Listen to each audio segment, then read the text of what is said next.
नमस्कार साथियों, मैं हूं जनक लाल राठौर। आप देख रहे हैं छोटा किसान। साथियों, आज के इस सेशन पर आप हमारे साथ उपस्थित हैं एक बहुत ही सीरियस टॉपिक पर चर्चा करने के लिए। साथियों, यह जानकारी कोई विशेष रूप से किसी खेती के ऊपर या किसी विशेष फसल के ऊपर नहीं है, लेकिन यह जानकारी इतना महत्वपूर्ण है कि अब आगे हम चर्चा करने वाले हैं, आपको पता चल ही जाएगा। साथियों, अगर मैं बात करूं एक अंतरराष्ट्रीय मामले में, आज के छोटा सा इस वीडियो में हम जानना चाहेंगे और यह हमारा निर्भर करेगा हमारी गेहूं की खेती, सरसों की खेती और सूरजमुखी की खेती पर मुख्य रूप से। और यही हम जानने की कोशिश करेंगे कि हमारे जो मार्केट पर खाद्य के प्राइस, गेहूं के प्राइस क्यों बढ़ रहे हैं और आने वाले समय पर और बढ़ेंगे।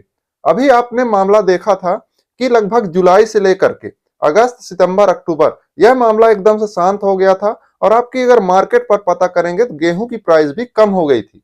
लेकिन हमारे यहाँ तो कम नहीं हुई है, अभी भी 25 रुपए से ऊपर ही है खड़ा गेहूं का प्राइस, अभी भी। और अभी और ऊपर होने वाला है, क्यों होने वाला है वही हम चर्चा करने वाले हैं। साथियों, आपको एक जानकारी तो होगी, रसिया और यूक्रेन, इन दोनों के मध्य जो युद्ध है उसकी जानकारी तो आपको होगी ही, क्योंकि यह लगभग लगभग अब एक साल ही होने वाला है इस युद्ध को।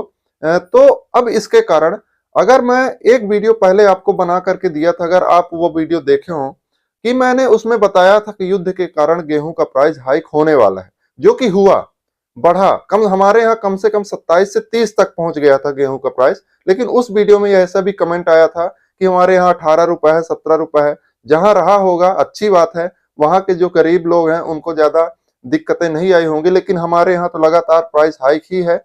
अभी मध्य प्रदेश की मैं बात कर रहा हूँ, अनूपपुर जिले में। अब मैं बात करूं कि आगे आने वाले समय पर क्यों फिर से प्राइस हाइक देखने को मिलेगा, तो जो जुलाई पर, जब जुलाई पर एक प्राइस हाइक हुआ था, उस पर मैंने वीडियो बनाया था। तो उस समय एक समझौता हुआ था रसिया और यूक्रेन के बीच पर। यह थोड़ा अंतरराष्ट्रीय मामला है, इसको अगर आप समझने की कोशिश करें तो दोनों पार्टी पर यह समझौता हुआ कि जो हमारे युद्ध चल रहे हैं इसके कारण जो खाद्यान्न, क्योंकि आप जानते होंगे कि रूस और यूक्रेन यह दोनों गेहूं के सबसे बड़े निर्यातक देश हैं और यही की जो इनकी पूर्ति है देश भर में गेहूं की, इसी से खाद्यान्न का संकट कम होता है। अब यही दोनों युद्ध पर हैं, तो मामला गड़बड़ाया और जो व्यापार है गेहूं का, सूरजमुखी का, सरसों का जो भी है, तो यह ठप हुआ। और इसके कारण हमारे दुनिया पर, अंतरराष्ट्रीय पर, भारत पर भी इसका असर देखने को मिला।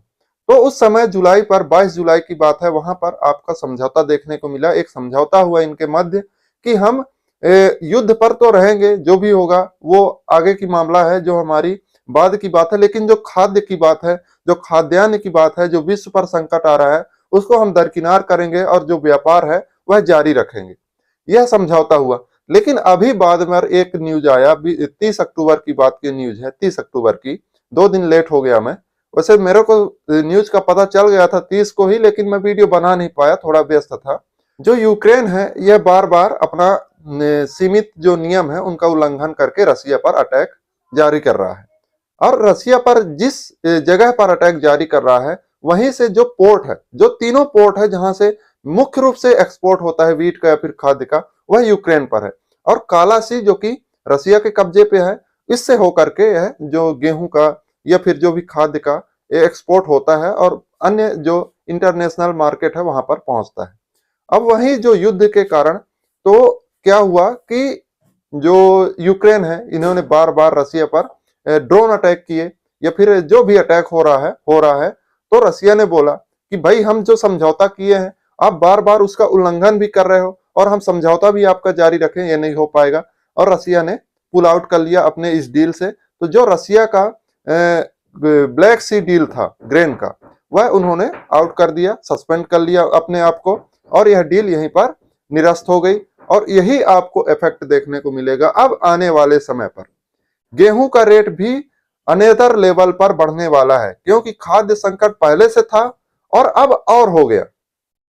अब समझ लीजिए कि गेहूं का रेट कितना बढ़ने वाला है, तेल का रेट कितना बढ़ने वाला है, तेल का रेट भी बढ़ेगा।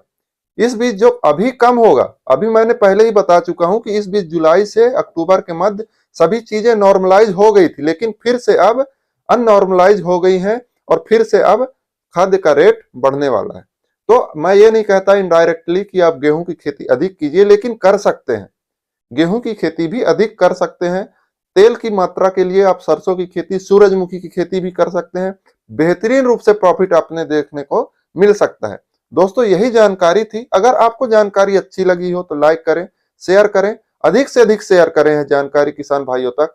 जो अगर गेहूं लगाने पर थोड़ी सी कसमकस में है तो गेहूं की बुआई कर सकते हैं न्यूज सुन करके। तो दोस्तों मिलते हैं अगली वीडियो में एक नई जानकारी के लिए। धन्यवाद। जय हिंद, जय भारत, जय किसान।